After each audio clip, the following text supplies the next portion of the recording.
मित्रों, बात है कई साल पुरानी। एक गांव में एक साधारण घर वाला एक आदमी रहता था जो भविष्य की चिंता किए बिना एक साधारण जीवन जी रहा था। ईश्वर के प्रति उसकी गहरी भक्ति उसके दैनिक जीवन में स्पष्ट दिखाई देती थी। उसका मानना था कि ईश्वर जो कुछ भी करता है वह सब अच्छे के लिए होता है। उसका शांत व्यवहार अक्सर दूसरों को नाराज कर देता था। आज की दुनिया में दूसरों से ईर्ष्या करना आम बात है, लेकिन इस आदमी ने सभी को ईश्वर पर भरोसा रखना सिखाया, यह मानते हुए कि जो कुछ भी होता है वह अच्छे के लिए होता है।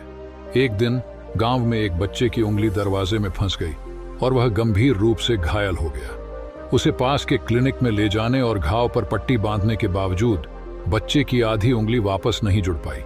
उसकी मां बेसुध होकर रो रही थी और उसके पिता बहुत दुखी थे।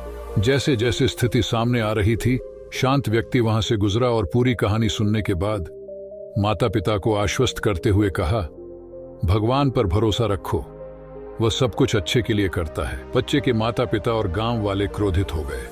उन्होंने सवाल किया कि उंगली खोना कैसे सबसे अच्छा माना जा सकता है। शांत व्यक्ति ने बस मुस्कुराया और कहा, एक सच्चा भक्त इसे समझेगा, और फिर वह चला गया। 6 महीने बाद गांव को अंधविश्वासी आदिवासी लोगों के एक समूह से भयानक खतरे का सामना करना पड़ा। ये आदिवासी प्रत्येक गांव से एक बच्चे की बलि देते थे, यह मानते हुए कि इससे समृद्धि आएगी। जब इस गांव की बारी आई तो उन्होंने उसी बच्चे को घायल उंगली के साथ ले लिया। बच्चे के माता पिता का दिल टूट गया और वे बेकाबू होकर रोने लगे, लेकिन उनकी विनती अनसुनी हो गई। जनजाति के अनुसार बलिदान को शहादत माना जाता था। जैसे ही बलि की तैयारी शुरू हुई, आदिवासी नेता ने बच्चे की गायब उंगली देखी। यह देखकर उन्होंने बच्चे को जाने देने का फैसला किया, क्योंकि उन्हें बिना किसी शारीरिक दोष वाला बच्चा चाहिए था।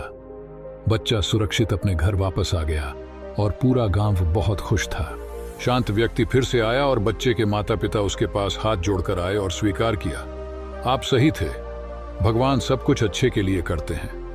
यहाँ सबक यह नहीं है कि अंधविश्वासी बन जाए या आस्था को त्याग दें, बल्कि यह समझना है कि दुर्भाग्य में भी इसके पीछे एक कारण होता है। जीवन की घटनाओं में अक्सर एक छिपा हुआ अर्थ और उद्देश्य होता है। यह कहानी हमें विश्वास बनाए रखने और आगे की ओर देखने की शिक्षा देती है, क्योंकि जीवन में हर घटना, चाहे कितनी भी चुनौतीपूर्ण क्यों न हो, चीजों की महान योजना में एक उद्देश्य पूरा करती है।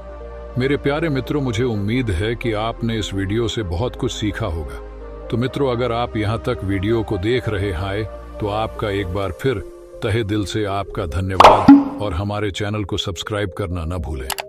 नमो बुद्धाय।